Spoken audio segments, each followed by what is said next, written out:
जी ma'am. Yes ma'am.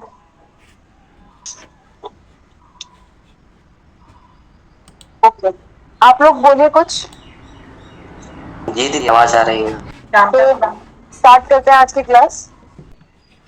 आज internet की वजह से थोड़ी क्लास लेट हो गई है क्योंकि कल तूफान आया था यहाँ पर बहुत, तो इंटरनेट की वायर्स में कुछ प्रॉब्लम आ गई थी।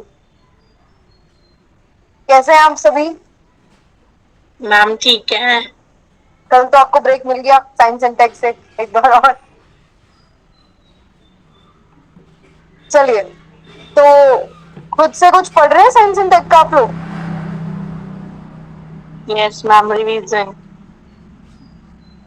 ओके, ठीक है। तो आज हम नया यूनिट स्टार्ट करते हैं, जैसे कि आपको दिख रहा होगा स्लाइड के पीछे। आज हम पढ़ने वाले हैं यूनिवर्स।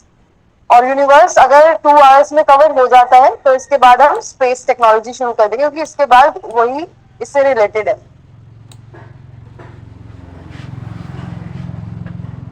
ठीक है, तो हम शुरू करते हैं।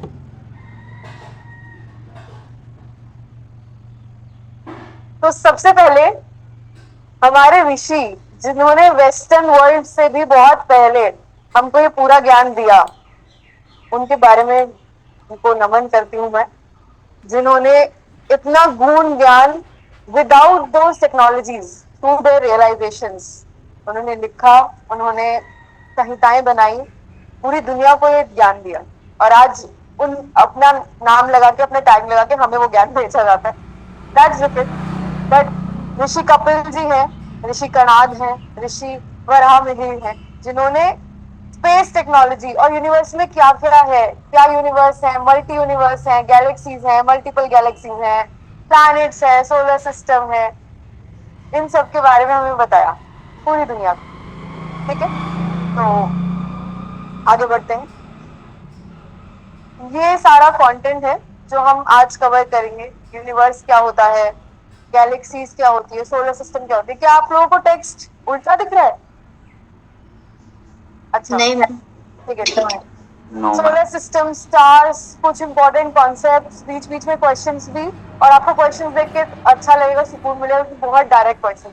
और कल तो मैंने ऐसे ऐसे क्वेश्चंस देखे थे, मुझे लग रहा था कि प्रीलिम्स के ही क्वेश्चन है ना, इतने इजी और इतने डायरेक्ट क्वेश्चन आते हैं। तो फिर से हेंस प्रूव करेंगे आज बार, एक और बार। शुरू करते हैं। सबसे पहले यूनिवर्स क्या है हमारा, कोई बताना चाहेगा? कोई प्रकाश डालना चाहेगा इस बात पे कि यूनिवर्स क्या है? एनीवन? No one? तुम लोग?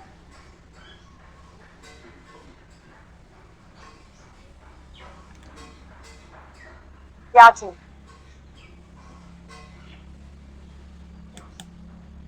ओके, तो यूनिवर्स क्या है? जिसमें हमारी सारी की सारी सेलेस्टियल बॉडीज प्रेजेंट है। ठीक है, अब इसमें इसकी थ्योरी कहाँ से मिलती है हमें? जो आजकल हम बोल रहे थे बिग बैंग थ्योरी, आप लोगों ने बहुत सुना होगा। बिग बैंग, और फिर एक टर्म आता है बिग क्रंच। तो बिग बैंग जिसमें हमारा वो पूरा एक्सप्लोड हुआ, नेबुलर गैसेस क्रिएट हुई, फिर वो उसमें एक्सप्लोजन हुए, हमारे प्लैनेट्स क्रिएट हुए, वो हम देखेंगे वो कैसे कैसे हुआ। वो एकदम से नहीं हो गया, वो भी बहुत हजारों सालों में वो पूरा प्रोसेस हुआ। और क्या वो सारे के सारे प्लैनेट्स बन गए? कुछ बड़े बने, कुछ छोटे बने। क्यों? हर एक प्लैनेट का कॉम्पोजिशन डिफरेंट है। ठीक है, कुछ प्लैनेटरी मोशन, सारे ही प्लैनेटरी मोशन में है। ऑर्बिट्स कैसी हैं, मून्स कैसे कैसे हैं सबके पास, वो सब हम देखेंगे। ठीक है, तो यूनिवर्स जैसे कि देख पा रहे हैं,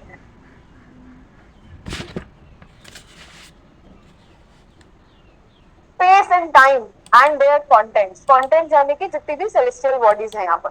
ठीक है, और इन्होंने, ये जो हमारे रिसर्चर्स हैं यहाँ पर, एडविन हबल और अलेक्जेंडर फ्रेडमैन की बिग क्रंच थ्योरी अगर आपके पास आ जाए, तो बिग क्रंच थ्योरी जिसने दी है वो हम आगे पढ़ेंगे कि बिग क्रंच क्या है। तो बिग क्रंच अलेक्जेंडर फ्रेडमैन ने दिया। और ये जो एक्सपेंड करे जा रहा है अभी भी हमारा यूनिवर्स, अभी आपने सुना है ना कि हमारा यूनिवर्स अभी भी एक्सपेंड किए जा रहा है, तो वो थ्योरी हमें दी थी एडविन हबल ने। और आगे जाके हम देखेंगे कैसे आइंस्टाइन ने भी जो थ्योरीज दी हैं वो कैसे हम लोगों को हेल्प करती है स्पेस टेक्नोलॉजी में। स्पेस एक्सप्लोरेशन अभी अगर मैं बात करूं तो, ठीक है। तो ये हमारा यूनिवर्स, यूनिवर्स को थोड़ा हम जूम में देखेंगे तो हमें गैलेक्सीज मिलेंगी। गैलेक्सीज को जब हम व्यू और उसमें जूम करेंगे तो स्टार्स दिखेंगे, और स्टार्स में हमारे डिफरेंट डिफरेंट प्लैनेट्स, और फिर हमारे आ जाते हैं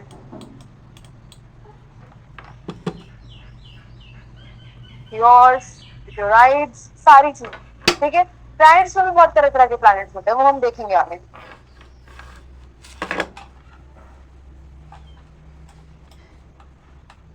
अच्छा चलो, तुम लोग बोले कि बहुत जल्दी एक क्वेश्चन आ गया, पर एक बार पढ़ के देखो इसको। क्वेश्चन कह रहा है which one of the following is a reason why astronomical distances are measured in light years। ये तो सबको पता है, हम लोग बोलते हैं कि एक कॉमेट की भी हम लोग स्पीड वगैरह जब देखते हैं, जब हम पढ़ते थे बचपन में, तो इतने लाइट ईयर्स है स्पीड, ये वो, जो प्लैनेट है वो इतनी स्पीड से घूम रहा है। तो ये लाइट ईयर्स में क्यों करते हैं हम लोग?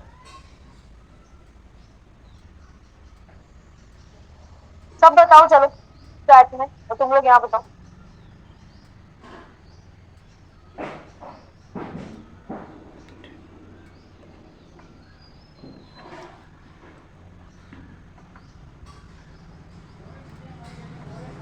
सभी का आंसर आ रहा है डी, तो तुम लोगों का सेम क्यों? अच्छा डी क्यों? ऐसे सुस्त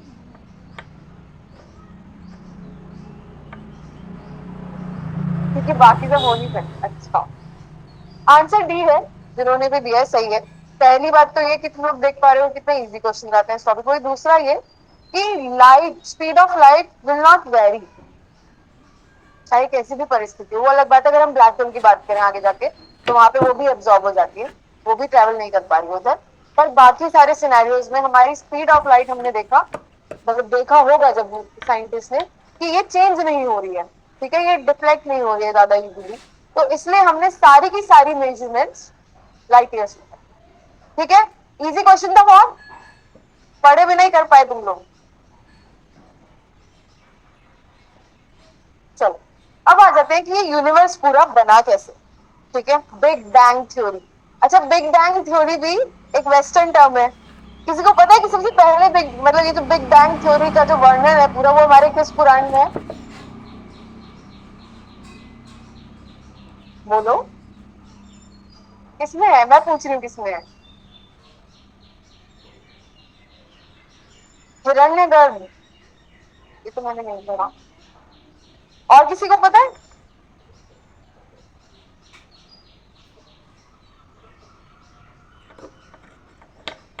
महाभारत में, महाभारत पुराण में जब हम शुरुआत में पढ़ते हैं तो उसमें पूरा यूनिवर्स का एक्सपेंशन है, यूनिवर्स बना कैसे, वो सब है पूरा, और ये पढ़ाया हुआ है गुरु जी। तुमने भागवत पुराण बोला, मेरे को आवाज भी नहीं आई। ठीक है, राइट आंसर। तो हमारे पुराणों में बहुत पहले से ही, और मतलब डिफरेंट डिफरेंट वर्जन्स में जब हम लोग अलग अलग पुराण पढ़ते हैं, क्योंकि वो कहानी वहीं से शुरू करते हैं, क्योंकि एक स्टोरी टेलिंग वे में है ना सारे पुराण, तो कहानी वहीं से शुरू हुई जहाँ से पूरा यूनिवर्स शुरू हुआ। तो कैसे फिर स्पीशीज आई, फिर वो कैसे सिंगल सेलुलर, मल्टी सेलुलर, वो सारा का सारा एक्सप्लेनेशन है। तो फिर ये हमें एक वेस्टर्न टर्म दिया गया, बिग बैंग थ्योरी। तो सबसे पहले क्या हुआ था, सबको पता है, एक नेबुला गैस, नेबुलस क्लाउड, सबको पता है, सबने सुना है नेबुला टर्म? बोलो। Yes ma'am.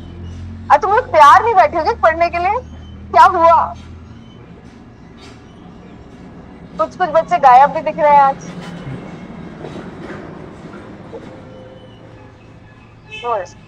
चलो ठीक।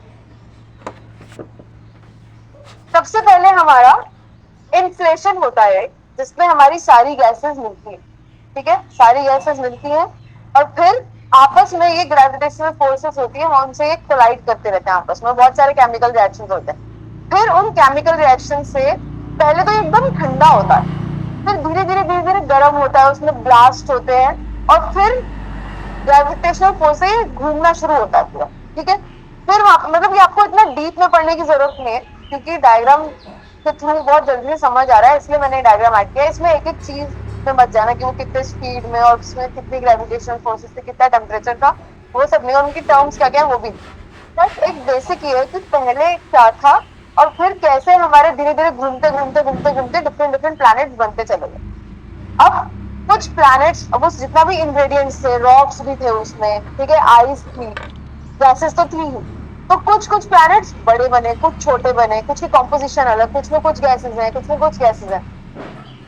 फिर उनका कलर कॉम्पोजिशन, उनके एनवायरनमेंट के बेसिस पे उनकी अलग अलग स्टडीज हुई।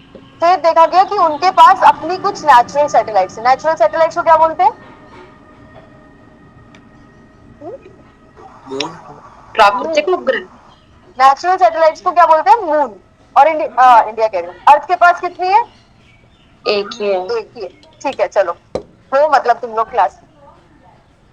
हाँ, तो यहाँ पे ऐसे धीरे धीरे, अब देखो यहाँ पर ये जो पूरा प्रोसेस है, ये 15 बिलियन ईयर्स से चला आ रहा था, तब जाके ये पूरा गैलेक्सी हमारा बना है।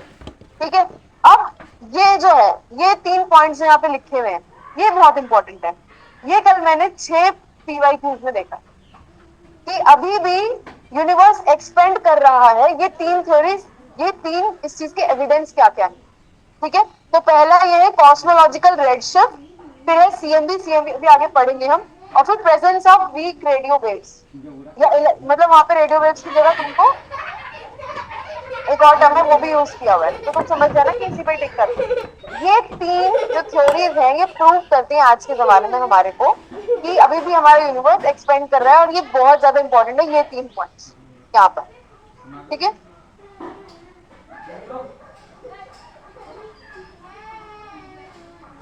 अभी इनके बारे में पढ़ते हैं। सबसे पहला है हमारा कॉस्मिक माइक्रोवेव बैकग्राउंड, CMB। हमने ये देखा कि जहां पर हमारे ये यूनिवर्स खत्म हो रहा है, उसके बाद जब हमारा डार्क मैटर, या बिल्कुल वैक्यूम, जैसे अगर अभी अभी के लिए हम समझे, बाद में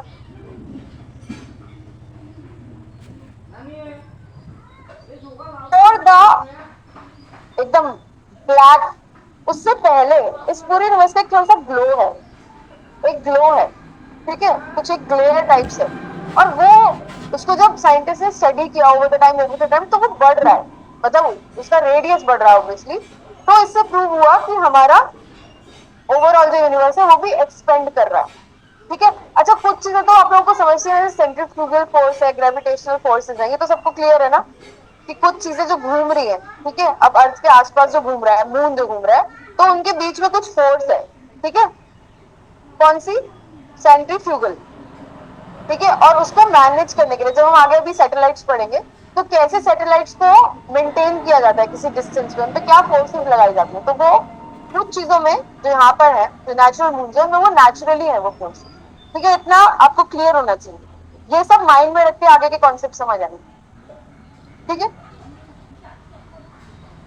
इसको हम एक और चीज बोलते हैं fossil radiation, this can come. ठीक है, रेलिक रेडिएशन, ये कॉस्मिक माइक्रोवेव बैकग्राउंड को के 2 नाम और हैं, रेलिक रेडिएशन और फॉसिल रेडिएशन। ये आ सकता है देखिए, ठीक है, क्योंकि क्वेश्चन ऐसे आ सकता है कि significance of relic radiation is proven what, तो तुम लोग नीचे ऑप्शंस में देखोगे कि that the universe is still expanding. ठीक है, क्लियर। फिर आ जाता है हमारा ग्रेविटेशनल लेंसिंग। ठीक, और फिर हमारे जो तीसरा प्रूफ है,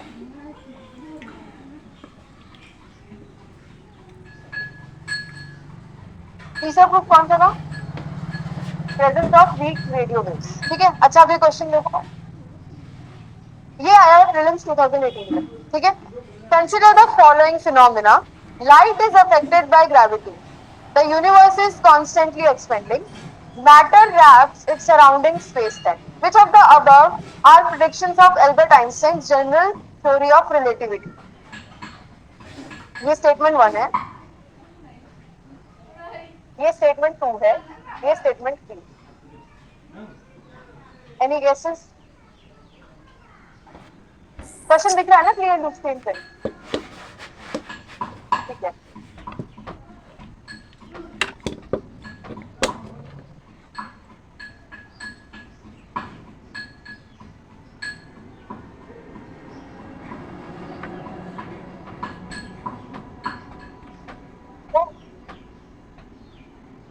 और नहीं।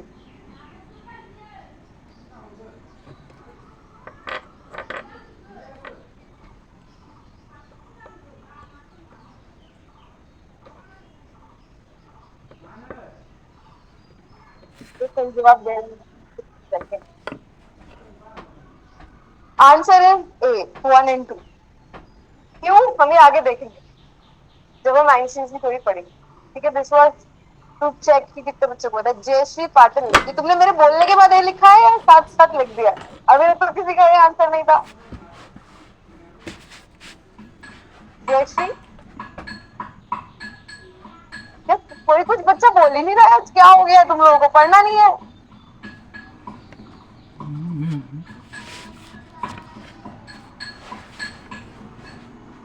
क्या हो गया आज? पढ़ना है दीदी। हाँ तो क्या, कोई कुछ बोल ही नहीं रहा। मयूरी क्यों नहीं बोल रही हो आज तुम? और सूर्य ज्योति कहाँ है? संगीता कहाँ है? मुझे बच्चे थोड़े बहुत बोलते हैं, मेरे को लगता है कि हाँ चल रही है क्लास, फोन नहीं रहा है कोई।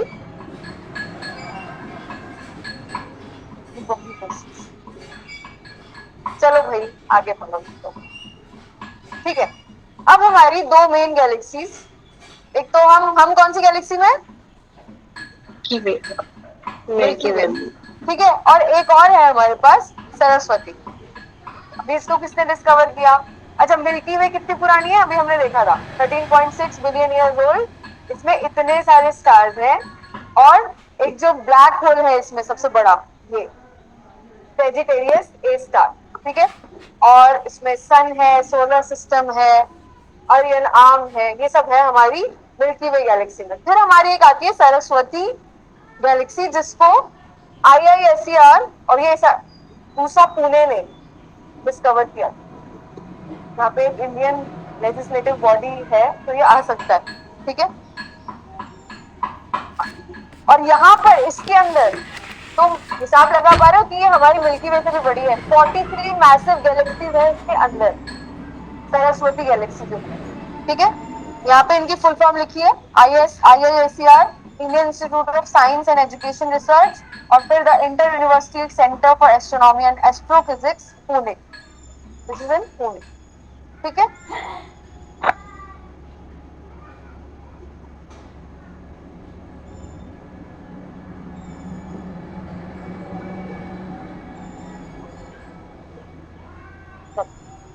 अब जैसा कि मैंने बताया, हमारे प्लैनेट्स हैं दो टाइप।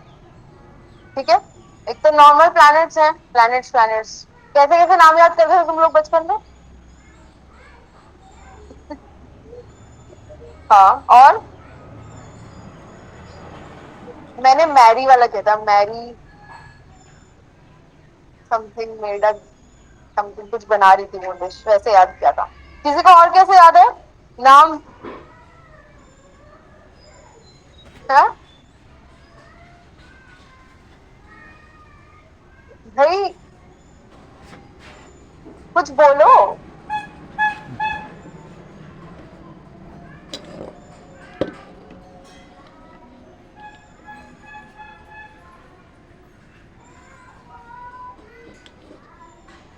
मनन ने आंसर किया है, पता नहीं आज मुझे पढ़ रहे हैं, मुझे बिल्कुल रिस्पॉन्स नहीं मिल रहा है, समझ नहीं आ रहा है कुछ। ठीक है, आवाज आ रही है मेरी तुम लोगों को? Yes ma'am.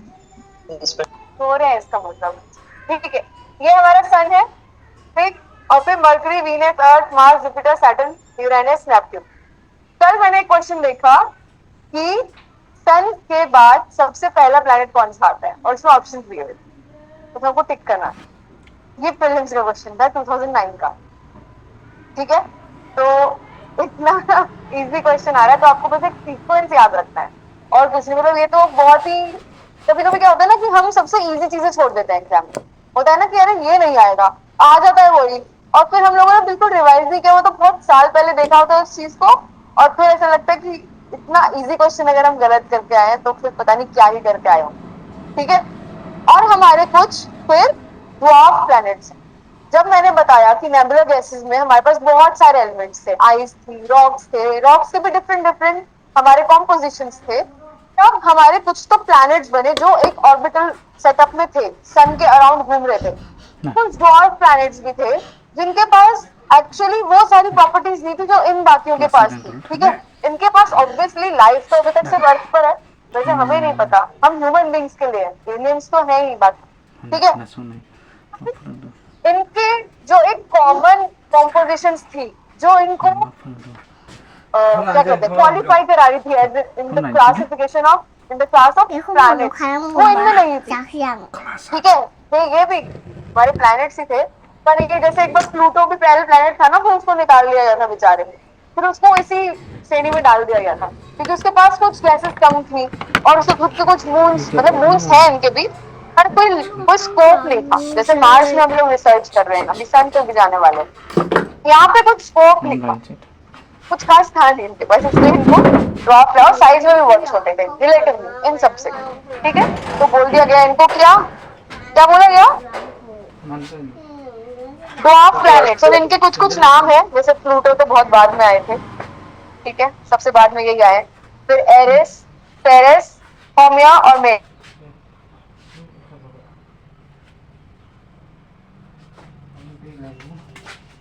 एक बार सीक्वेंस प्लीज इनका याद कर लेना क्योंकि डायरेक्ट क्वेश्चन आता है सीक्वेंस पे।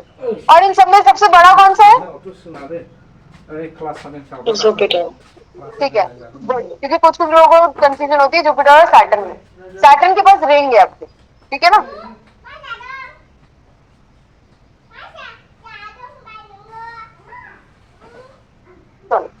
एक और हमारा क्लासिफिकेशन है जिसको हम डिवाइड करते हैं प्लैनेट्स को। एक तो हो गया साइज के बेसिस पे, वो हो गए प्लैनेट्स, और दूसरा हो गया ड्वार्फ। फिर इनके कॉम्पोजिशन के बेसिस पे आते हैं टेरेस्ट्रियल और जॉवियन। टेरेस्ट्रियल में आते हैं हमारे शुरू के 4 और बाद के सारे आते हैं जॉवियन। ठीक है, ये ऐसे याद रखें। अब इनको ऐसे क्लासिफाई किया है कि distance from one planet to the next, यहाँ पे जो है शुरू के प्लैनेट्स, वहां पे हमारी ऑर्बिट्स हैं पास पास, सन के पास पास है। समझ रहे हो ना ऑर्बिट्स क्या है? ये सन है और ये सारी ऑर्बिट्स है। तो ये जो शुरू के 4 प्लैनेट्स हैं जिनको हम टेरेस्ट्रियल प्लैनेट्स बोल रहे हैं, इनकी ऑर्बिट्स हैं पास पास और बाकी 4 की है दूर दूर। फिर डायमीटर पहले 4 का थोड़ा छोटा है, इनका थोड़ा बड़ा है। डेंसिटी पर ज्यादा है उनकी, इनकी कम है। ठीक, स्लो रोटेशन है, फास्टर रोटेशन है।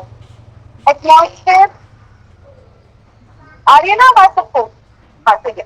तो एटमॉस्फेयर यहाँ का है, यदि बहुत बच्चा है या फिर नहीं है। और फिर एटमॉस्फेयर जैसे लोगों ने बहुत डिटेल में पढ़ा हो, मतलब मैंने भी रिसेंटली पढ़ा था कुछ टाइम पहले, टाइटल मिलना था, तो वहां पे मैंने पढ़ा था कि कैसे क्लाउड्स है कुछ प्लैनेट के ऊपर, शायद यूरानस के ऊपर कुछ गैसेस के कितने क्लाउड है। एनवायरमेंट की बात है, वो वाला पॉइंट बता रही हूँ।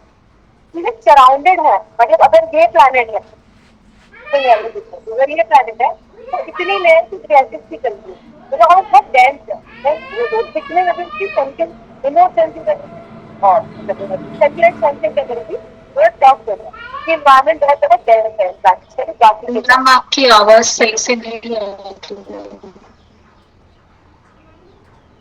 एक सेकंड,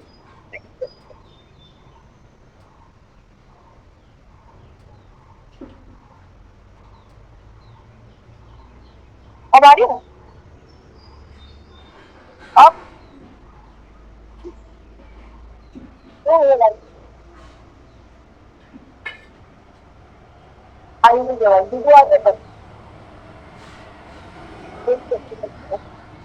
एको हो रहा है।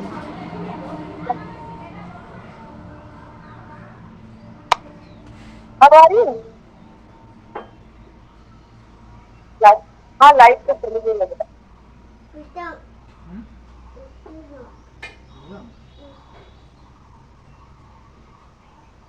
अब आ रही है? और एक बार बोलिए मैम। हेलो हेलो, ठीक से नहीं आ रही है। एक सेकंड,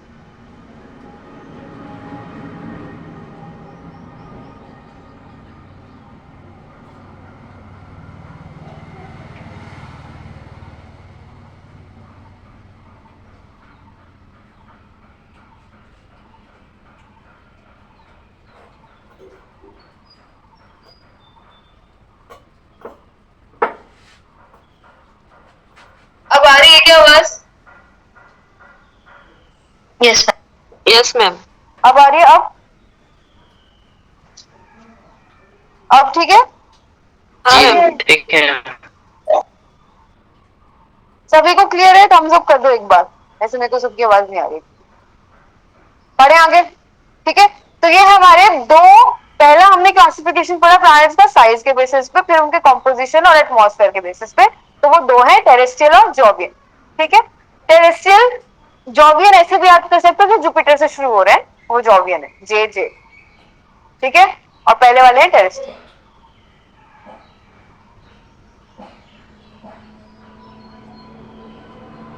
अच्छा, क्वेश्चन आ गया भाई एक और। Which of the following correctly explains the composition of gas giants in solar system?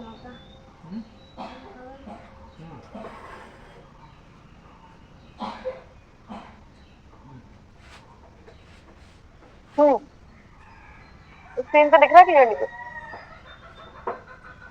बताओ बच्चों, अब मैं देखती हूँ कौन कौन एक्टिव है।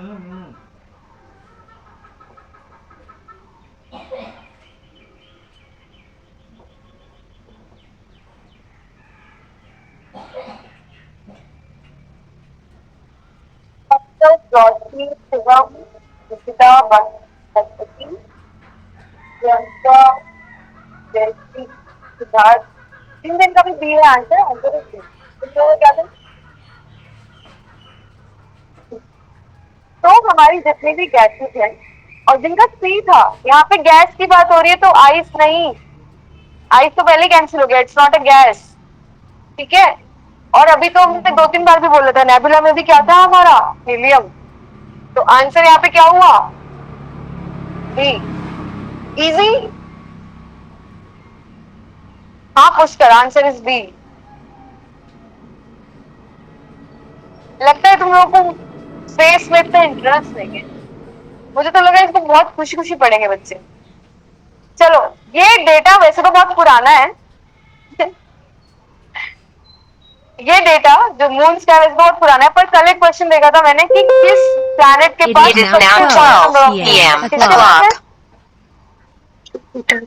सैटर्न। जुपिटर के पास है। क्या इसमें सैटर्न के पास है क्या ज्यादा? अरे 69 है जुपिटर के पास, क्या बात कर रहे हो? और अब तो ये बढ़ के 152 हो गया है, रिसर्च जो चल रही है अभी तक भी। जुपिटर के पास ही है अभी तक के सबसे ज्यादा मून्स के खुद के, है ना, नेचुरल सैटेलाइट्स, ठीक है? अगर तुम लोगों ने ये बात कान खोल के सुन लिया ना, अगर क्वेश्चन में आ गया कि हाउ मेनी नेचुरल सैटेलाइट्स अर्थ है, तो उस पर कितना क्लिक करना है, कितना टिक करना है? 1, क्योंकि नेचुरल सैटेलाइट मतलब मून, है ना? ठीक है, आप भी लिख देंगे, क्या पता कुछ बच्चे बाद में देखें।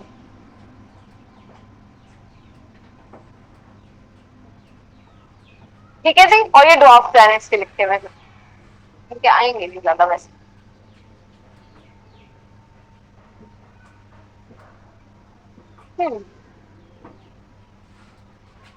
अब हमारे सोलर सिस्टम में कुछ और एंटिटीज भी होती है। स्टार्स सबको पता है, अच्छा सन भी एक स्टार है।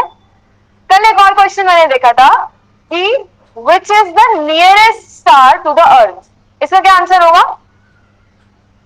सन ही होगा। Proxima Centauri. Exactly, sun is the nearest star to the अर्थ।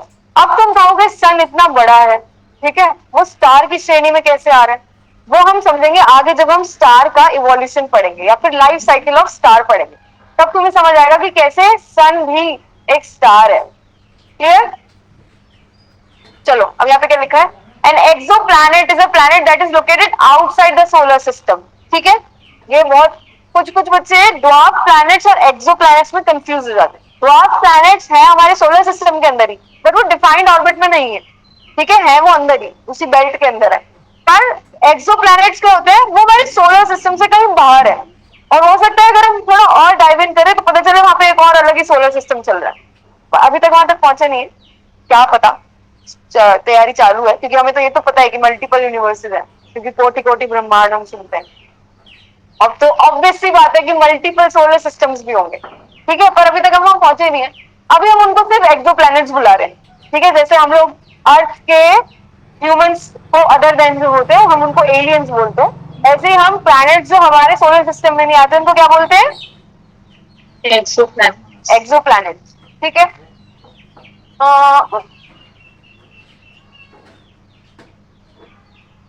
हाँ बस इतना ही, जितना मैंने बोला उतना लिखा हुआ है। ठीक है। अब स्टार क्या होता है? A star is a luminous spheroid of plasma held together by self gravity।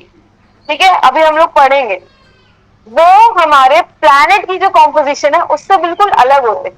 वो सिर्फ गैसेस होती हैं और वो gases due to their heat and their chemical reactions they illuminate. ठीक है। और ये तो हमने सबने पढ़ा है बचपन में ईवीएस में कि क्यों हमें तारे चमचमाते हुए दिखते हैं। क्यों दिखते हैं? थोड़ा एनवायरमेंट भी पढ़ ले। क्यों दिखते हैं हमें तारे चमचमाते हुए, टिमटिमाते हुए, ट्विंकलिंग? डिस्टेंस।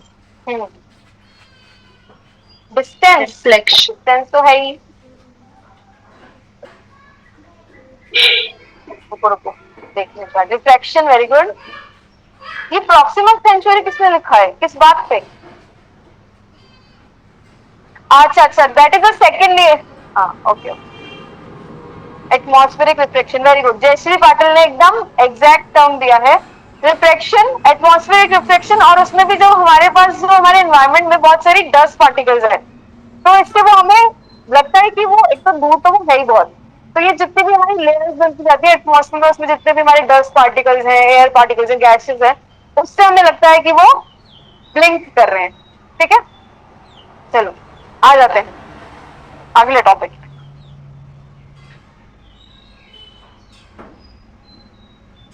अरे फिर एक क्वेश्चन आ गया। अरे तो वही जो मैंने बता दिया। चल ठीक है।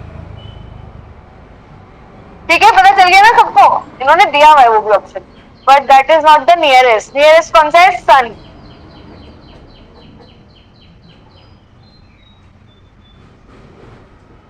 चलो अब आ जाते हैं हम life cycle of a star. ठीक है। सबसे पहले क्या होता है? हमारे पास नेबुला होता है। ठीक है। सब चीज स्टार्ट यहीं से। फिर हमारे पास दो तरह के स्टार्स बनते हैं, एक एवरेज स्टार और एक मैसिव स्टार। मैसिव स्टार और एवरेज स्टार हम दोनों को बस साइज के बेसिस पे बोल रहे हैं। ठीक है। कहाँ पे ग्रेविटेशनल फोर्स ज्यादा बन गया? अब तुम लोगों ने देखा होगा जब हवा चलती है, ठीक है, तब हम लोग देखते हैं अगर हम एक खुले मैदान में तो वो छोटे छोटे जो हरिकेन टाइप दिखते हैं ना, हमें देखे किसी ने वर्लपूल टाइप्स? किसी किसी ने देखे? वो कभी कभी तो बहुत बड़े बनते हैं, कभी कभी छोटे बनते हैं। तो वो उनका सिर्फ वो है कि कितने पार्टिकल्स को वो एक संग ले पाया, कितने फोर्स से वो, मतलब यहाँ पे ग्रेविटेशनल फोर्स है, कितने फोर्स से वो कितनी चीजों को अपने चपेटे में ले पाया। और कभी कभी वो इतने ज्यादा हो जाते हैं कि वो डिजास्टर्स हो जाते हैं, पूरा का पूरा सिटी, पूरा पूरा का गाँव उसके अंदर आ जाता है। ठीक है। तो अब उसके कॉन्टेक्स्ट में तुमको मैं यहाँ पे स्टार की फॉर्मेशन बताना का कोशिश करूंगी कि कुछ स्टार्स बनते हैं एवरेज स्टार। एवरेज स्टार को हम ऐसे ही नहीं बोल रहे कि ये कम चमचमाता होगा, नहीं, इसके साइज के बेसिस पे एवरेज बोल रहे हैं उसको। ठीक है। Average and then massive. फिर अब यहाँ पे देखो, यहाँ तुम्हें समझ आएगा इस वाले पोर्शन को देख के कि क्यों सन हमारा एक स्टार है। जब हमारी, हाँ वर्लपूल, वर्लपूल, जब हमारी ये केमिकल रिएक्शंस अंदर ही अंदर बहुत हीट जब जनरेट हो जाती है, ठीक है, तब हमारे रेड जाइंट्स बनते हैं। अब जो एवरेज स्टार है उसका रेड जाइंट थोड़ा छोटा होगा और मैसिव स्टार है तो उसका रेड सुपर जाइंट बोलेंगे उसको। और जो हमारा सन है वो भी इस फेज में। ठीक है। सन पहले एक मैसिव स्टार बना होगा। ठीक। मैसिव स्टार से जब उसमें बहुत ज्यादा हीट रिएक्शंस होने लग गए उसके बाद ये बना रेड सुपर जाइंट। ये हमारा सन है। ये भी क्वेश्चन कल मैंने देखा था। ठीक है जी। और फिर यहाँ पे आ गए हम इस फेज में। इसके बाद यहाँ पर क्या हुआ? हमारी गैसेस होने लग गई कम। ठीक है। अब रिएक्शंस कभी तो रुकेंगे, इनफाइनाइट तो कुछ भी नहीं है, इसलिए हम बोलते हैं कि ये सोलर सिस्टम भी पूरा कोलैप्स करेगा एकदम। ठीक है। समझ रहे हो ना सब? तो सोलर सिस्टम और सोलर स्टार्स की ये जो सारी गैसेस हैं इनकी रिएक्शंस होनी हुई कम। फिर धीरे धीरे एक एक करके सारी गैसेस कम होती गई, कम होती गई। तो ये वापस से सुपर जायंट से पहले देखो धीरे धीरे फिर से क्लाउड बन रहा है। अब जो एवरेज स्टार था वो बना प्लैनेटरी नेबुला और जो मैसिव यानी हाँ मैसिव जो स्टार था वो बना सुपरनोवा। ठीक है। सुपरनोवा बनने के बाद यहाँ पे ये वाला तो दो तरीके से बनता है, या तो ये न्यूट्रॉन स्टार बन जाएगा, यानी एक ऐसा स्टार जो है स्टार ही है पर उसकी चमक धमक नहीं है कुछ, वो मतलब सादा सा स्टार है, वो इतना इल्यूमिनेट नहीं कर रहा है। दूसरा क्या ऑप्शन है कि ये बन जाएगा ब्लैक होल। एंड साइकिल जो एक स्टार की है वो ब्लैक होल है, ठीक है। इसका मतलब हमारे यूनिवर्स में बहुत सारे ब्लैक होल्स होंगे, कुछ मर्ज भी कर रहे होंगे आपस में, इसलिए कुछ बड़े होंगे कुछ छोटे होंगे, ठीक है। ये मैं बस आपको सोचने को पॉइंट देती हूँ। और जो ये ऊपर वाली कहानी चल रही थी, ये या तो ये व्हाइट ड्वार्फ बन जाएगा, ठीक है। न्यूट्रॉन स्टार में हमारे न्यूट्रॉन्स होंगे ज्यादा से ज्यादा, और ये भी जो व्हाइट ड्वार्फ है ना, ये भी एक वही वैसा ही स्टार होगा कि है, बस वो पूरी तरह घुला नहीं है, ब्लैक होल नहीं बना है, it is there but it is not illuminating, उसके पास गैसेस वगैरह कुछ नहीं है, वो बस एक सेलेस्टियल बॉडी की तरह, एक डल सेलेस्टियल बॉडी की तरह एग्जिस्ट करेगा, ठीक है। ये हमारी लाइफ साइकिल है एक स्टार की। और अभी सन कौन से फेज में है, कौन से फेज में है sun? Red supergiant. Red supergiant. Supergiant. Clear?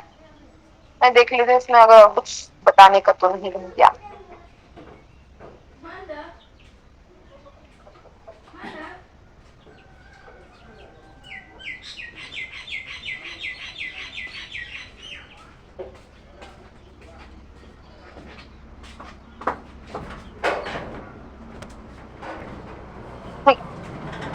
किस टाइप?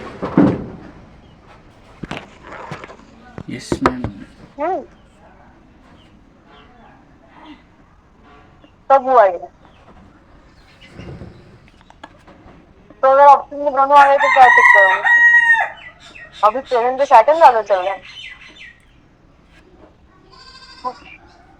अभी अभी बच्चों ने सर्च किया है कि सैटर्न के मून्स, जो नेचुरल सैटेलाइट्स हैं, वो सैटर्न के अभी ज्यादा चल रहे हैं, ठीक है। ये भी ऊपर नीचे होते रहते हैं, पर अभी करंट डेटा ही सैटर्न है ना, स्टार बना के लिख लो। अभी करंट जो डेटा है उस हिसाब से सैटर्न के मून्स सबसे ज्यादा है, ये सभी लिख लीजिए प्लीज।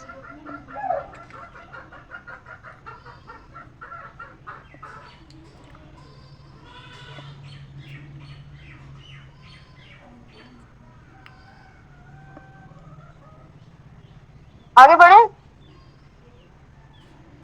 अब ये स्टार और प्लैनेट्स में एक बेसिक सा कंपैरिजन है, आप इस पर एक बार नजर मार लीजिएगा, ठीक है। क्या क्या होता है, एमिट लाइट नहीं करते हैं, एमिट लाइट, प्लैनेट्स कोई लाइट एमिट नहीं करते हैं, कौन कितना हॉट है, कौन किसमें क्या कॉम्पोजिशन है, जैसे यहाँ पे स्टार्स में लिखा है हाइड्रोजन हीलियम से बने हुए, और फिर प्लैनेट्स बने rock, ice, gas, water, metals, ये सब, ठीक है। ये सब एक बेसिक कंपैरिजन है, ये आप लोग नजर मारें। अब आ जाते हैं हम ब्लैक होल की बात पर, ठीक है। स्टार का एंड पॉइंट है ब्लैक होल, और इसको डार्क मैटर से कंफ्यूज नहीं करना है। डार्क मैटर, डार्क एनर्जी अलग चीज है, ब्लैक होल अलग चीज, ठीक है। ब्लैक होल तो हम अभी तक डिफाइन नहीं कर पाए कि है क्या, क्योंकि वहां पर इतनी स्ट्रॉन्ग ग्रेविटेशनल फोर्स है कि वो सब चीज एब्जॉर्ब कर ले रहा है। इनफैक्ट अगर कोई स्टार भी है तो वो एंड टाइम पे उसको वो ब्लैक होल बना वो, और फिर वो उस ब्लैक होल को भी अपने अंदर मर्ज कर लेता है। आसपास जैसे होंगे ना, जैसे 2-3 ब्लैक होल आपस में मिले तो उन्होंने एक बड़ा मर्ज बना लिया, और वो फिर जो सैजिटेरियस ए है हमारे सोलर प्लैनेट का, क्या है, सोलर सिस्टम का, सोलर सिस्टम में सॉरी मिल्की वे गैलेक्सी का जो ब्लैक होल है उसका क्या नाम है?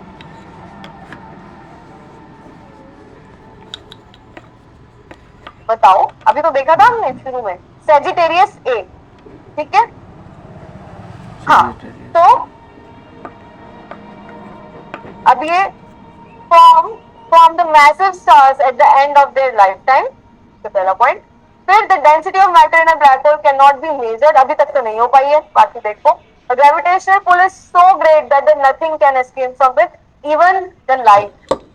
लाइट भी वहां जाके एब्जॉर्ब हो जा रही है वहां पे, अभी तक, इसलिए हम कुछ पता ही नहीं लगा पा रहे हैं है क्या एक्चुअली, ठीक है। अब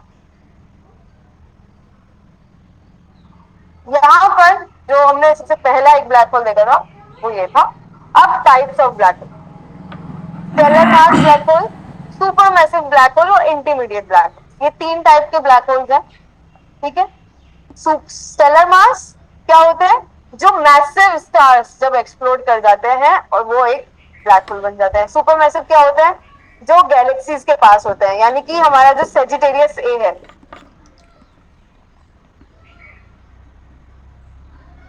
वो किसका एग्जाम्पल हुआ? सुपर मैसिव ब्लैक होल, वो गैलेक्सीज के हार्ट में है। ठीक है, अगर अभी हमने डायग्राम नहीं देखा, और मतलब जब तुम डायग्राम देखोगे ना गैलेक्सी वाला, उसमें देखना, उसमें उन्होंने मेंशन कर रखा हुआ है सेजिटेरियस है, वो बीचों बीच है गैलेक्सी के एकदम। ठीक है, तो those who reside in the heart of the galaxies और usually have mass equal to millions and billions of sons.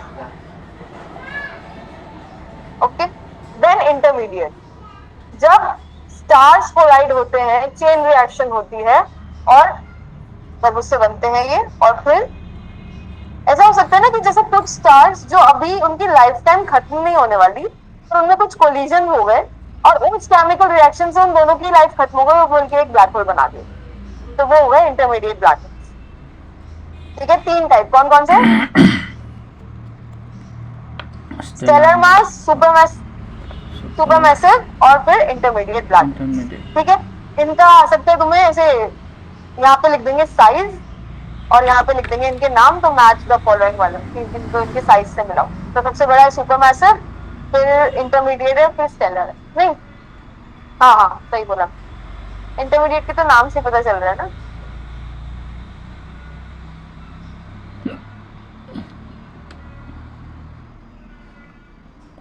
ये कुछ अभी तक जो हम मतलब ये ऐसे देख नहीं पाए, पर एजम्पशन जो है कि स्ट्रक्चर क्या होता होगा एक ब्लैक होल का। ठीक है, तो जैसे कोई स्टार अगर होके आ रहा है, इसकी लाइफ टाइम खत्म हुई, तो ये ऐसे एक क्या बोलते हैं इसको, रिलेटिविस्टिक जेट, यहाँ पे कुछ ऐसे इल्यूमिनेशन तो दिखता है ताकि जब ये एब्जॉर्ब कर रहा होता है बाकी जो एक बोला ना मैंने, जब स्टार की लाइफ खत्म हो रही होती है तो ऐसा कुछ दिखता है।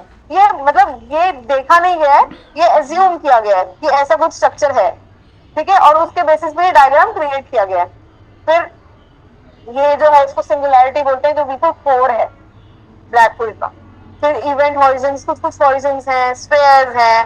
ठीक है, और ये कैसे मतलब ये पूरा एक ऐसे स्ट्रक्चर बन जाता है और कैसे कैसे ये अपनी चपेट में लेता रहता है चीज। ये वो एक सिस्टम बस आपको दिखाने के लिए। It is now 12:15 p.m. This is book two.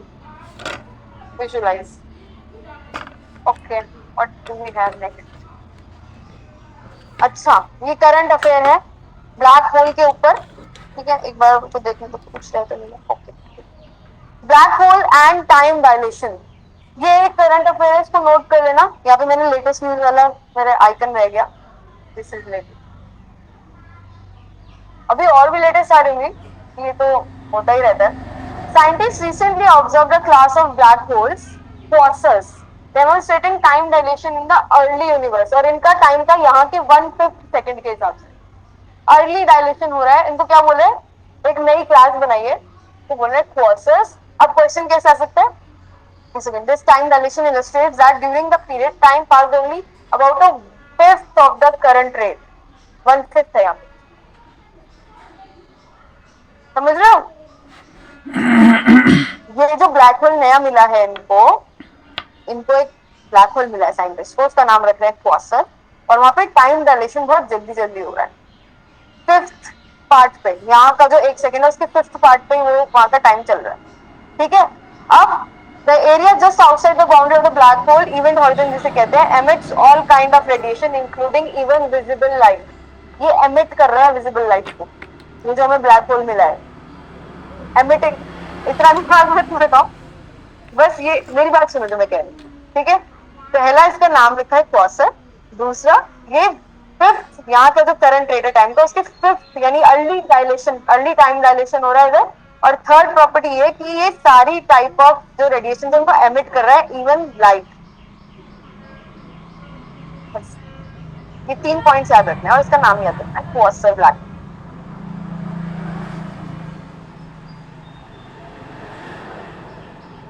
हाँ, नहीं, वो कुछ तो रेडिएशन एमिट करते ही होंगे, है तो ब्लैक होल ही।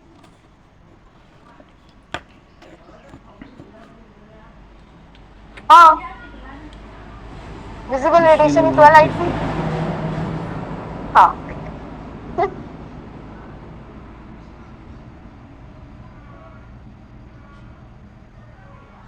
ओके, क्वेश्चन आ गया। चलो वही क्वेश्चन करो। assertion दिया है और रीजन दिया है। A black hole is such a celestial existence that cannot be seen by a telescope. ये एक स्टेटमेंट है और इसका रीजन है the gravitational field of black hole is so strong that even light does not escape from it. अब ये पूछ रहे हैं कि पहला ट्रू है या दूसरा ट्रू है, या और अगर पहला एक assertion है तो क्या रीजन उसका वही है जो नीचे लिखा हुआ है। क्वेश्चन समझ आ गया ना? अब बताओ आंसर। तुम तीनों पहले आंसर बताओगे फिर मैं चैट में।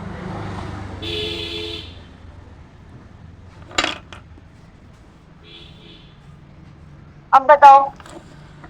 अरे ऑनलाइन बच्चे रिप्लाई नहीं कर रहे। ए तो सर अच्छा ध्यान से देखो।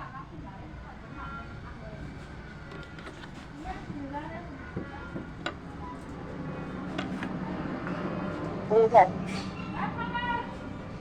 Answer is C. बी है। नहीं बेटा, आंसर इज ए।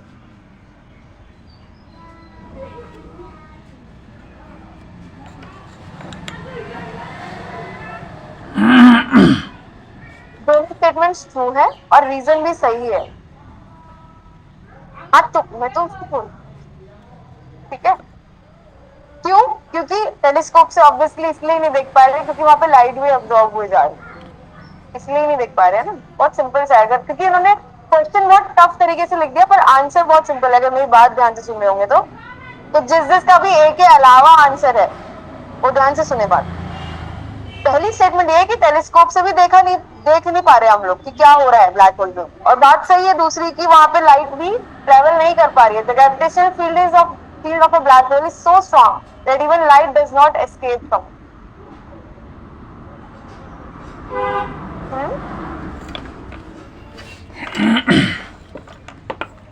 नहीं वो तुमको पढ़ना पड़ेगा उसकी। और क्या रिसर्च है? कॉसेट एमिट कर रहा है कॉसेट के बारे में।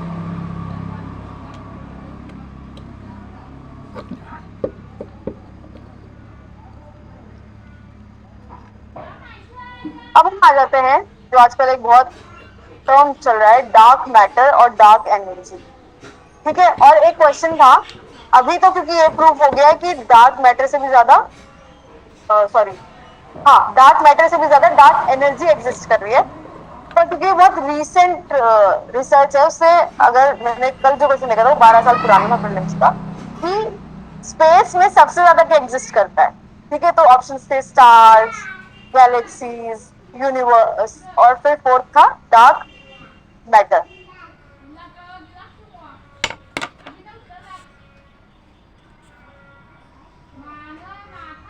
ये हमारी यूनिवर्सेस है, मल्टीपल यूनिवर्सेस है, कोटि कोटि ब्रह्मांड है हमारे। और फिर जब ये पूरा खत्म हो जा रहा है तो बिल्कुल कुछ नहीं है, डार्कनेस है। ठीक है, तो पहले तक जब हमारे पास ये टर्म नहीं था डार्क एनर्जी, उससे पहले हम लोग सोचते थे कि बस एक डार्क मैटर है। और जो हमारे ये सारी यूनिवर्सेस, गैलेक्सीज वगैरह है, ये पूरे के पूरे जितना भी एग्जिस्ट कर रहा है उसका सिर्फ 5% है। जैसे हमने इंटरनेट के बारे में पढ़ा था ना, सरफेस इंटरनेट, और फिर अभी कौन सी आ गई थी वो, डार्क वेब आ गया था, वो था एक्चुअल में हमारे, हमको पता भी नहीं है कितना चल रहा है कितना नहीं। Dark energy is most abundant. हाँ यही तो बोला मैंने 68.3 है dark energy. Dark energy now is the answer. ठीक है, अब अगर क्वेश्चन में तुम्हारे पास डार्क मैटर और डार्क एनर्जी दोनों होंगे तो सबसे ज्यादा अभी डार्क एनर्जी एग्जिस्ट कर रहा है हमारे पास। ठीक है, विच इज 68.3 और ये अभी 26.8 ही है। और हम लोग जो एग्जिस्ट कर रहे हैं, हम लोग भी नहीं, आपको तो छोड़ ही दो, जो जितने सारे सोलर प्लैनेट्स हमारे बाद भी जितने सोलर सिस्टम होंगे वो सिर्फ 5% है। सारे स्टार, सारे कॉमेट्स, सबका सब जितने भी गैलेक्सीज हैं जो अभी आज तक मिली है, जो आज तक नहीं मिली है, वो पूरा सिर्फ 5% है।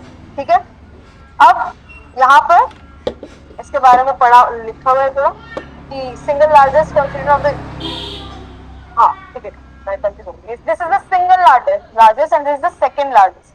Constant of the universe. याद रखना, एनर्जी है अब सबसे ज्यादा, मैटर से भी ज्यादा एनर्जी है हमारे पास, ठीक है, डार्क एनर्जी, और इसके बारे में थोड़ा पढ़ लो, ठीक है जी। 12 साल का रिसर्च, बिल्कुल ठीक बोला तेजस्वी ने, फेल हो गया है।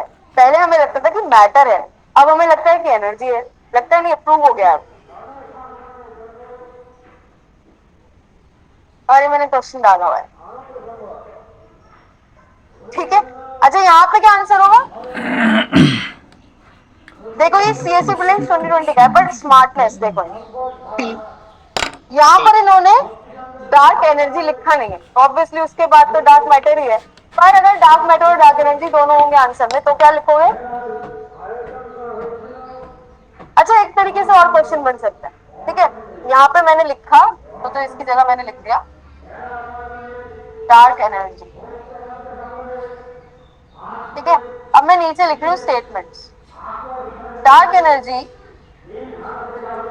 Is 29% of whole space। फिर सेकेंड लिख रही हूँ, dark matter is 60% of whole space। फिर मैं ऑप्शन में दे रही हूँ 1 and 2 both true, B 1 and 2 both false, C है 1 is true, और D है सेकेंड इज। तो क्या होगा answer?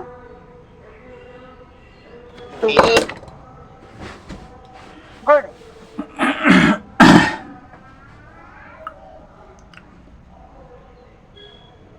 One and two both are false, ठीक है। तो आपको जब भी हम लोग क्या करते हैं, मतलब एक बहुत बेसिक अगर ह्यूमन साइकोलॉजी देखें तो बड़ा क्वेश्चन देख के हम लोग पहले ही घबरा जाते हैं, चाहे उसमें स्टेटमेंट्स बहुत इजी लिखी हुई हो, और फिर भी अगर तुमको लगे कि क्वेश्चन फिर भी टफ जा रहा है, नहीं क्लियर हो रहा, तो तुम 4-5 बार पढ़ो, पर होप मत खो उसको, ये क्या दे दिया इन लोगों ने, ये मैंने पढ़ा नहीं है। क्योंकि क्वेश्चन पेपर हम लोग जब देखते हैं ना, हमारे पास जब क्वेश्चन पेपर आता है तो सबसे पहले हमें वही चीज दिखती है जो हमें नहीं आती है, और फिर उसके चक्कर में हमको जो चीजें आती हैं वो भी हम भूल जाते हैं। ये होता है किसी के साथ? मेरे संग बहुत होता था। अच्छा, बस स्लाइड देखिए, स्लाइड जस्ट तो मिल जाएगी बच्चों आपको, पर चलो ये देखिए।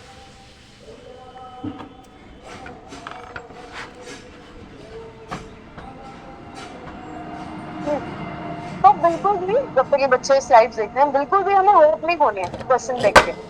वो जानबूझ के बड़े बड़े क्वेश्चन देते हैं, मतलब मैंने जितने भी कॉम्पिटिटिव एग्जाम्स दिए हैं वो बहुत इजी क्वेश्चन होते थे, पर मेरे संग ये होता था कि ये इतना बड़ा क्वेश्चन है, मैं इसको करूंगी ही नहीं अटेम्प्ट। और खासकर उसमें अगर न्यूमेरिकल वैल्यूज दे दी है, चाहे वो न्यूमेरिकल वैल्यूज को कुछ यूज ही ना हो इस क्वेश्चन में, पर ये मेरी वो थी तब के टाइम पे, आज से 7-8 साल पहले की बात करें, मैं वो क्वेश्चन ही नहीं पढ़ती थी कि मुझसे होगा ही नहीं, और एक्चुअली वो सबसे इजी क्वेश्चन होता था उस पूरे पेपर का। तो they play with your psychology, but don't let them play with your psychology।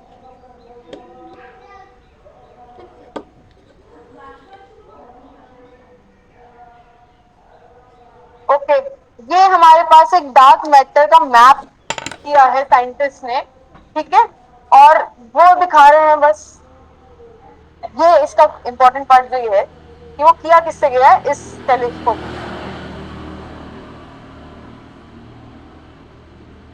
ठीक है। डार्क मैटर मैप बनाया गया है, उसमें लंपीनेस दिखाई है, उसमें सब्सटेंसेस दिखाए गए हैं, और वो इस टेलीस्कोप के जरिए हो पाया। The name of this telescope is, ठीक है, और नाम डार्क मैटर मैप।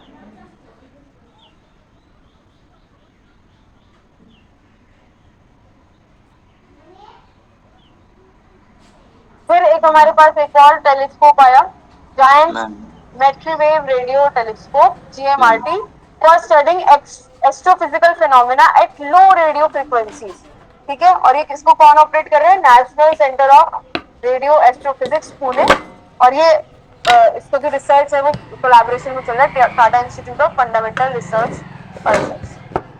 ठीक है। क्या बात चल रही है? Ma'am, hmm, there is a same like telescope in Ladakh also, na? हाँ हाँ हाँ है वो। दाखाल माबा उसके बारे में लांफैदोंमोन ना हम रतन पढ़ेंगे स्पा जब हम रतन स्पा लांफैदोंमोन हमारे ना इस स्लाइड्स में है नहीं, पर वो है कहीं तो किसी स्लाइड्स में तो बैयाव है। नि लद्दाख में Ma'am, सेटअप किया गया है। जब हम रतन स्पा जीआईएस पढ़ेंगे ना, जब हम हालमाजिया गिरजाने या नहीं, जब हम सैटेलाइट्स के औ बारे में पढ़ेंगे आगे, तो हम लोग जब ये पढ़ेंगे कि दाखालि औ अर्थ के सरफेस से कहाँ कहाँ सेंसिंग हो पा रही है और स्पेस से कहाँ कहाँ में सेंसिंग दाखालि हो पा रही है, तो वो साननै एग्जाम्पल जाबाय आएगा लद्दाख वाला। तो गया लद्दाख अरे नहीं, आई कांट फ्लेक्स यू। चलो, अब ये एक कॉन्सेप्ट आता है गामा रे बर्स्ट का। ब्रेक ले, 5 मिनट का ब्रेक ले, 5 मिनट्स ब्रेक, अटेंडेंस फिल करो, फिर पढ़ते हैं आगे।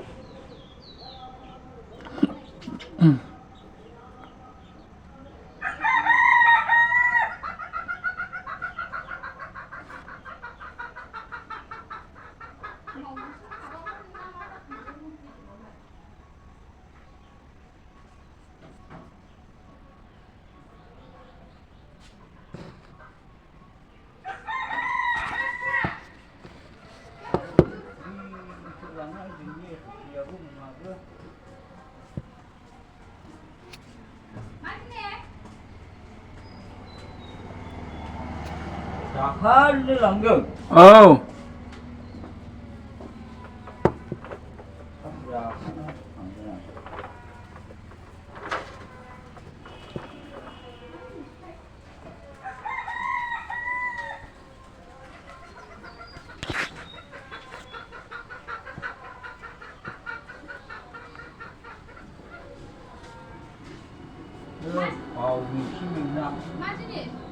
हाबल बे सोरनि खंथा गोलावालाय सोर गथा बायनांदों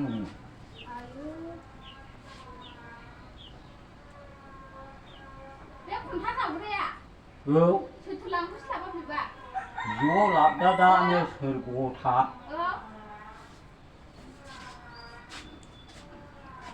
माबा खिन्थाहैरानो नोंजों मावदोंना बुंदोंना ओंखायनोथ' आं मोनथिखादों सानदों आं है फाय आंजों मावाखैलाय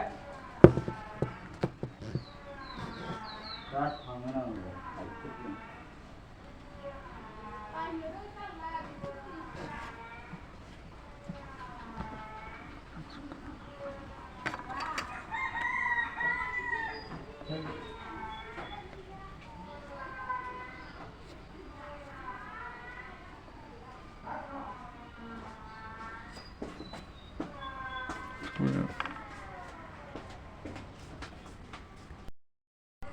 चलो,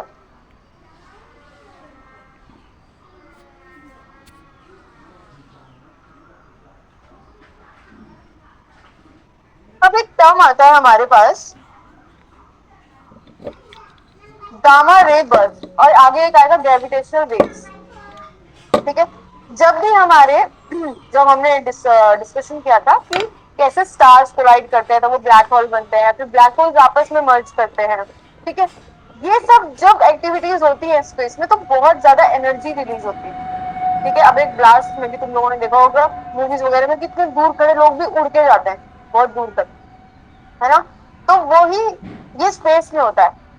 ठीक है, गामा रे बर्स्ट, बहुत ज्यादा गामा रेज एमिट होती है जब भी कोई ऐसी टाइप की एक्टिविटी होती है, और उससे हम लोग काफी सारी चीजें, अब मतलब अगर हम ऐसी सेंस करते हैं चीजें, अगर हमें पता चलता है कि गामा रे बर्स्ट हुआ है, ठीक है, तो हम उससे पता लगा पाते हैं कि कौन सा स्टार, कहीं कोई हमारा बहुत एक सिग्निफिकेंट स्टार की लाइफ साइकिल तो नहीं खत्म हो गई है, या फिर नए ब्लैक होल बने तो उसके बारे में रिसर्च करो। जैसे अभी कॉसर ब्लैक होल के बारे में पता किया, तो ऑब्वियसली पहले ये पता लगाया होगा कि कोई गामा रे बर्स्ट हुआ है, उससे पता लगाया होगा कि कौन सा स्टार बर्स्ट हो गया, ये कौन से स्टार्स कोलाइड हो गए, तो फिर कौन सा ब्लैक होल बना, उसका नाम क्या देंगे, तो इसको पूरी रिसर्च शुरू होगी।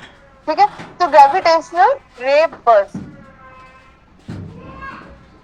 very important, are extremely energetic explosions that produce intense flashes of gamma rays lasting from a few seconds to several minutes. ठीक है, based on their duration, अब duration के हिसाब से वो 3 तरह से बोला जाता है। एक तो शॉर्ट, ठीक है, ये 2 सेकेंड तक की होती है बस। फिर लॉन्ग, फिर जो थोड़ा ज्यादा सेकेंड, मतलब मोर देन 2 सेकेंड से ज्यादा होती। और तो कुछ नहीं बचा। ओके, लॉन्ग जो ऑब्वियसली जो बड़ा वाला स्टार होगा, सुपरनोवाज होंगे, जो वो बर्स्ट करेंगे, उनकी लाइफ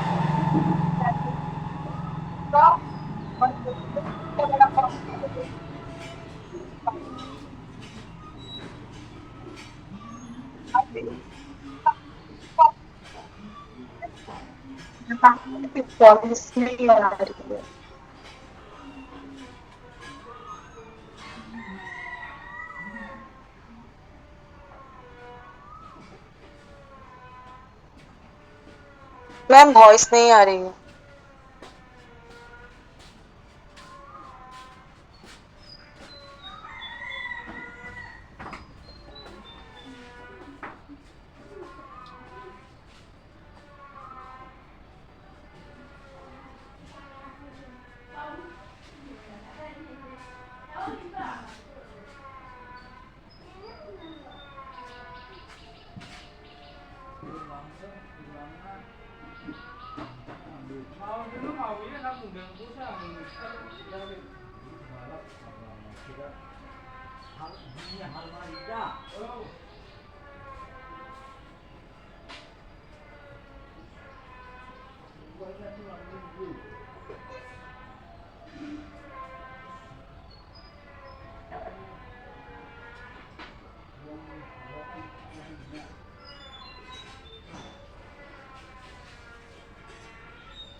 बच्चों अब आ रही है आवाज? जी मैम। ठीक, ओके। तो कब से नहीं सुन पा रहे थे तुम लोग, ये बता दो। ये पूरी स्लाइड दोबारा रिपीट करना है? Yes yes ma'am. ओके जी। यस तो मैम। हमने बताया गामा रे बर्स्ट क्या होता है। गामा रे बर्स्ट होता है जब भी हमारे स्टार्स की लाइफ साइकिल खत्म होती है और वो ब्लैक होल बनते हैं, तब ऑब्वियसली हमारे पूरे यूनिवर्स में कुछ वेव्स एमिट होती हैं। ठीक है, मैंने एग्जांपल दिया, जैसे बॉम्ब ब्लास्ट जब होता है तो मूवीज में दिखाते हैं कि बॉम्ब ब्लास्ट हुआ तो बहुत दूर जाके लोग गिर रहे हैं, ऐसे ऐसे फैल रहे हैं, गाड़ियां उड़ रही हैं, ये वो। ठीक है, साउथ इंडियन मूवीज में बहुत दिखाते हैं। तो गामा रे बर्स्ट ऐसे होता है हमारा स्पेस में। ठीक है, जब ब्लैक होल बने, स्टार्स कोलाइड करे आपस में, तो गामा रेज एमिट होती है बहुत लार्ज उसमें। अब जब हमने 2 टाइप के स्टार्स पढ़े थे, एवरेज स्टार और मैसिव स्टार। जब मैसिव स्टार की साइकिल एंड होगी तो ऑब्वियसली उससे लॉन्ग ड्यूरेशन में गामा रे बर्स्ट होंगे, और जो एवरेज स्टार है उसके शॉर्ट ड्यूरेशन के होंगे। इसलिए जो लॉन्ग वाले उसको हम बोलते हैं लॉन्ग गामा रे बर्स्ट, और शॉर्ट वाले को हम बोलते हैं शॉर्ट गामा रे बर्स्ट। बस इतना ही अभी बताया। ठीक है, और ये हमारे लिए इंपॉर्टेंट क्यों है? क्योंकि हम लोग जब सेंस करेंगे कि गामा रे बर्स्ट हुए हैं, चाहे हमारी वो सेंसिंग अर्थ के थ्रू हो रही हो, अर्थ पे कुछ सेंसर्स लगे हो, वहां तक की सेंसिंग चल रही है, या फिर स्पेस में सैटेलाइट्स हो जो सेंसिंग की तरह हमारी हेल्प कर रहे हैं, तब हमें पता चलेगा कि कौन सा स्टार बर्स्ट हुआ, कौन से स्टार की लाइफ साइकिल खत्म हो गई है। ठीक है, और अब वो कौन सा ब्लैक होल बना दिया, जैसे अभी पढ़ा हमने क्वासर, है ना। तभी हमें पता चला होगा ना जब हमने सेंस किया कि कोई गामा रे बर्स्ट हुआ है, उसके बेसिस पे फिर हमने आगे की रिसर्च करी। क्लियर? देखो ऐसे होते हैं दिखने में कुछ कुछ। ठीक है, शॉर्ट गामा रेज और long gamma rays. Short gamma rays are those who are less than 2 seconds. Then long gamma rays जो 2 सेकेंड से लेके कुछ मिनट्स तक के होते हैं, 2 या 3 मिनट्स। ठीक है, अब सपोज करो सन किसी दिन एक्सप्लोड हुआ, सन अगर ब्लैक होल बना तो कौन सा होगा, शॉर्ट या लॉन्ग? बोलो। हाँ,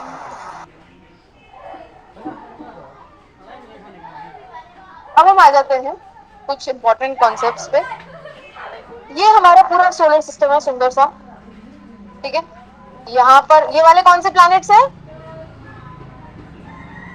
टेरेस्ट्रियल टेरेस्ट्रियल और ये वाले? जोवियत ये थोड़ा पुराना डायग्राम है इसलिए बेचारा प्लूटो भी है इधर, ठीक है। तो प्लूटो अब है नहीं। अच्छा, प्लूटो को कब निकाला गया था? 2009 सबने एक संग बोल दिया, मेरे को कुछ सुनाई नहीं दिया। 2006 2006 इज द आंसर। 2006 में निकाल दिया था और हम लोग स्कूल में ही थे उस टाइम। तो जब ये न्यूज आई थी हम लोग इतने सैड थे जैसे हमारे घर से किसी को निकाल दिया हो कि ऐसे कैसे प्लैनेट को निकाल दिया। कितना बुरा लगा होगा। मैंने एक कहानी भी लिखी है इस पर। अभी रिसेंटली हम लोग ना IRIW में स्टोरी टेलिंग ग्रुप है जिसमें हम लोग स्टूडेंट्स के लिए बच्चों के लिए कहानियां लिखते हैं और फिर एक्ट करते हैं या फिर टीचर ट्रेनिंग के लिए जाते हैं। तो उस ग्रुप में मैं भी हूँ, कहानी बाज करके ग्रुप है। तो उसमें हमने अभी वो रिलीज नहीं हुई है, कहीं किसी को सुनाई नहीं गई है, तो मैंने और एक और मिलके वो एक स्टोरी लिखी है सोलर प्लैनेट्स पे। तो उनकी मीटिंग हो रही है, आपस में मिल रहे हैं वो कि ग्लोबल वार्मिंग हो रही है, क्या करना चाहिए। तो उसमें हमने दिखाया कि प्लूटो आता है बहुत गुस्से में रोता हुआ कि अब क्यों बुलाया मुझे इस मीटिंग में जब मुझे निकाल ही दिया था 2006 में। तो वो एक चाइल्डहुड वाली फीलिंग हमने ऐड कर ली उसमें, जो हम सबको लगा था। एनीवे वापस आ गए। तो जब हमारी टेरेस्ट्रियल बेल्ट टेरेस्ट्रियल प्लैनेट्स के बाद एक हमें बेल्ट देखने को मिलती है जिसमें हमारे रॉक्स हैं, आइस है, उसको हम बोलते हैं एस्ट्रॉइड बेल्ट। और फिर जब हमारे सारे के सारे प्लैनेट्स खत्म हो जाते हैं तब हमें एक और बेल्ट देखने को मिलती है, क्यूपर्स बेल्ट। It is now अब ये 12:45 ये p.m. कहाँ से आए, इंग्रेडिएंट्स कहाँ से आए?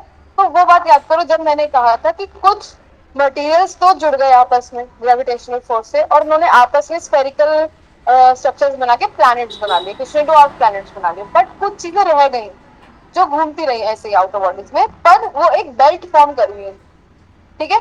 तो 4 प्लैनेट्स के बाद ऐसी एक बेल्ट देखने को मिलती है, कौन सी? Asteroid belt.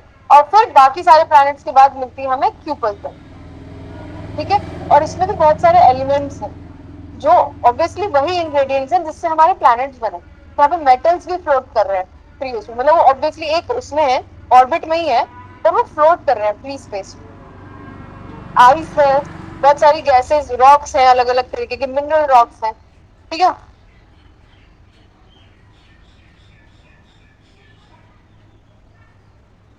ओके, रुको रुको रुको, इसके बारे में मुझे कुछ बताना है।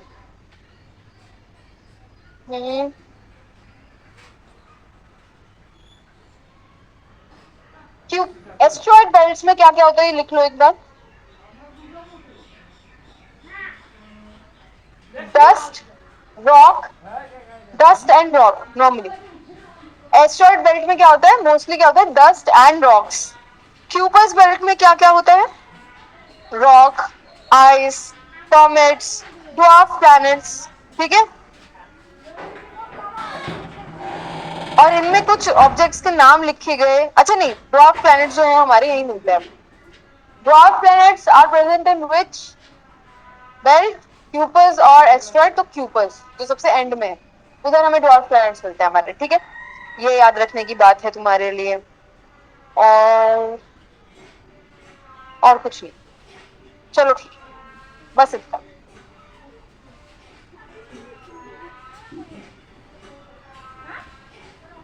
अब यहाँ पर हम भाई, मेरे को तो बहुत बाद में पता चला था कि ये सारी चीजें अलग अलग होती है। कॉमेट अलग होता है, एस्ट्रॉइड अलग होता है, मिटियोरॉइड अलग होता है, मिटियोर अलग होता है और मिटियोराइट अलग होता है। नीचे चला गया, ये है पूरा डायग्राम, ठीक है। तो एस्ट्रॉइड क्या होता है? ये, और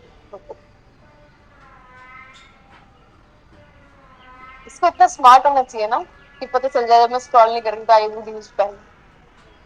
it's not smart enough but it's smart board. Anyway, comet, ठीक है। अब ये जो कॉमेट होता है किस चीज से बना होता है? अब यहाँ पे जो क्वेश्चन बन सकते हैं, जहां तक मैं समझ पा रही हूँ, ये मैच द फॉलोइंग से बन पा रहा है। ये लोग लिख देंगे कंटेंट कि किस किस चीज से बने हुए और साइड में लिख देंगे एस्ट्रॉइड, मिटियोर, मेटियोराइट, ये सब। फिर तुमको अच्छे से मैच द फॉलोइंग करना पड़ेगा। ये डायग्राम बहुत बढ़िया डायग्राम मिला मुझे जिसमें बहुत क्लियरली लिखा हुआ है। तो जो कॉमेट होता है उसमें क्या होता है? आइस एंड रॉक, ठीक है। और ये बाहर से आते हैं, आउटर द सोलर सिस्टम, ठीक है। और कभी कभी इनकी टेल होती है, कभी कभी नहीं। जो एक टेल होती है ना, जो हम देखते हैं आते हुए कुछ अर्थ की तरफ आ रहे होते हैं, कुछ अर्थ की तरफ आ पाते हैं, कुछ अर्थ की तरफ नहीं आ पाते, ठीक है। फिर asteroid, a rock in orbit generally between Mars and Jupiter. अब क्वेश्चन कैसे बन सकते हैं, एक तो इनका कॉम्पोजिशन कैसा है, दूसरा ये कहाँ दिख रहे हैं, ठीक है। तो हमें ये कहाँ मिल रही है, कॉमेट को बाहर से ही आ रही है, सोलर सिस्टम के बाहर से। एस्ट्रॉइड, क्योंकि एस्ट्रॉइड बेल्ट कहाँ पर है हमारी, वो याद रखना, तो मार्स और जुपिटर के बीच से आ रही है। मिटियोरॉइड क्या होता है, a space rock that's bigger than a dust grain but smaller than an asteroid, ठीक है। अगर ये आता आता अर्थ तक आ गया तब इसको मिटियोरॉइड बोलेंगे। मिटियोर मिटियोरॉइड अगर अर्थ तक पहुंच जाता है तब इसे मिटियोरॉइड बोलते हैं, ठीक है। और ये तीन जगह अभी तक पहुंचा हुआ है अर्थ पे। इंडिया में ये तीन जगह है, मतलब सॉरी, तीन जगह जो इंडिया में है जहां पर मेटेरॉइड गिरा हुआ है। कभी गूगल, तो मैंने कल देखी थी, बहुत सुंदर इमेजेस है, कभी एक गूगल करके देखना। तो रहता है आसपास इन एरियाज के, कोटा, तो रहता है आसपास इन एरियाज के। ये पूरी पूरी लेक्स बन चुकी है, और थैंकफुली ये वो एरियाज है जो बिल्कुल डेजर्टेड है। मतलब जब ये गिरे होंगे तो ऐसे हमारी कोई लोग या कुछ ऐसे बिल्डिंग वगैरह, कॉलोनीज वगैरह अफेक्ट नहीं होंगे। तो लकीली वो, और बहुत सुंदर है वो लेक बन चुकी है। ये तो बहुत ही सुंदर है Lonar lake. It is some it looks sometimes it looks pink, Google images में देखोगे तुम तो, ठीक है। और ऐसे ये रामगढ़ में है और ये भाला में। क्रेटर बोलते हैं इसको, जब एक मेटेरॉइड आके लग जाता है अर्थ पे और फिर जो वो इम्पैक्ट, वो गड्ढा जो बन जाता है उसको बोलते हैं क्रेटर, ठीक है। वहां इससे ये भाला crater, Ramgarh crater, MP, Maharashtra और राजस्थान, यहाँ पर इंडिया में तीन जगह, ठीक।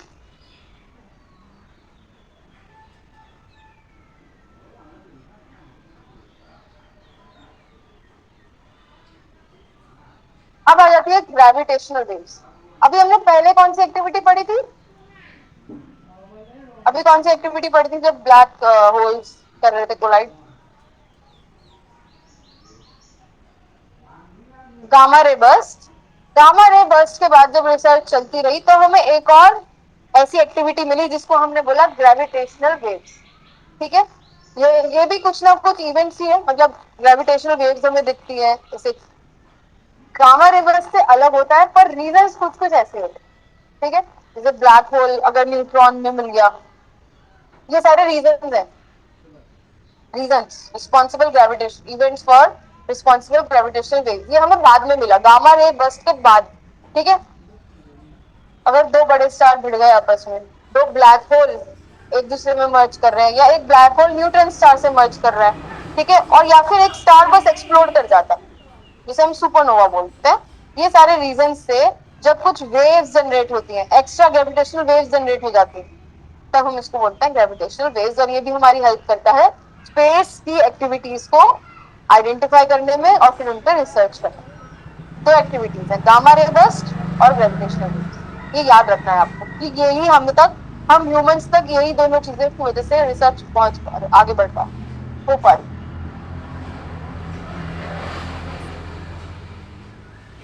डिफरेंस उसमें गामा रे बहुत ज्यादा मात्रा में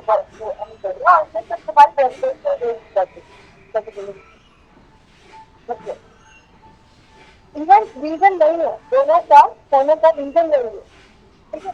पर इधर क्या हो रहा है, बहुत ज्यादा गामा रे और इधर से ग्रेविटेशनल वेव्स आ रही है। अंधेरा हो गया, आवाज आ रही है।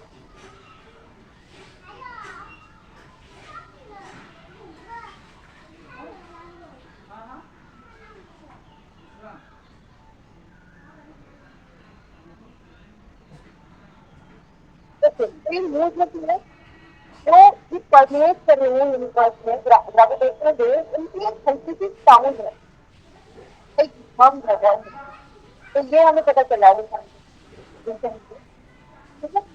मैम योर अब वॉइस, कॉस्मिक, आपकी आवाज मैडम। आवाज नहीं आ रही, जी मैम, मिडिल में कट के आ रही है। ओके।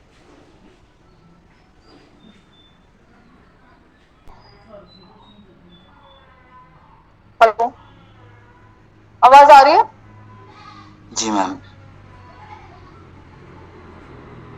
ठीक है, ग्रेविटेशनल वेव्स अब हम जल्दी फिनिश करेंगे। कॉन्सेप्ट सारे कवर हो चुके हैं। यूनिवर्स जो आज हमने यूनिट शुरू किया, ये बहुत छोटी यूनिट है, कॉन्सेप्ट्स कम है, न्यूज ये सब है जो आपको दिख रही है स्क्रीन पर। अब हमारे पास कुछ न्यूज बची हैं, बस 4-5। ग्रेविटेशनल वेव्स हमने समझ लिया, गामा रे बस हमने समझ लिया। कुछ न्यूज है जिसमें हम बता रहे हैं कि कैसे कैसे हमारे टेलीस्कोप्स हैं डिफरेंट, कहाँ पे लगे हुए हैं, क्या क्या सेंस हो रहा है। मैम आपका हाँ। मतलब ब्लरी आ रहा है, मतलब वीडियो ब्लरी हाँ आ रहा हाँ, है। एक्चुअली मेरी वॉइस आ रही है ना, रुको, वॉइस क्लियर आ रही है मेरी? जी मैम, वॉइस क्लियर है। ठीक है, अब एक बात सुनिए, क्योंकि यहाँ पे कल बहुत ज्यादा, वॉइस क्लियर है आपकी? हाँ हाँ, अब मेरी बात सुनो बस।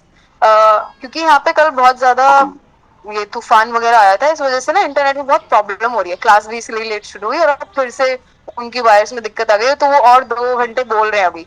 तो अभी हमने हॉटस्पॉट से कनेक्ट किया है मोबाइल डेटा से। तो मेरी अब बात सुनिए आप बस। जो स्लाइड्स हैं वो अभी की अभी आपको दे दी जाएंगी। कल की क्लास की आपको मिल गई ना? जी तो मैम। आज की भी, आज का जो यूनिवर्स टॉपिक था उसका कॉन्सेप्ट सारा क्लियर हो गया। ठीक है, अब कुछ न्यूज बाकी है बस। जो जो इम्पोर्टेंट कॉन्सेप्ट है थैंकफुली वो सारा कवर हो गया है। लास्ट में बस एक एंटी मैटर और मैटर बचा हुआ है, उस वो अगर आप आज रीड करके देखिएगा, नहीं समझ आता तो हम नेक्स्ट क्लास में पहले वो कवर करेंगे और फिर उसके बाद हम लोग स्पेस टेक्नोलॉजी शुरू कर देंगे। स्पेस टेक्नोलॉजी पढ़ते वर्ड्स की हमें बार बार क्लियर करनी पड़ेगी, क्योंकि जिनके ऊपर टेक्नोलॉजी क्रिएट कर रहे हैं वो चीजें हमें बार बार एक बार यूनिवर्स का भी। तो आज के लिए हम क्लास यहीं एंड कर रहे हैं क्योंकि इंटरनेट इश्यूज चल रहे हैं इधर। ठीक है, हम आपको अभी की अभी स्लाइड भिजवा देते हैं इस वाले यूनिट की, और आप इनको और नेक्स्ट क्लास में मिलते हैं। ठीक है, ओके बच्चों। Okay ma'am, thank you ma'am. Officially class and कर देते हैं जल्दी से।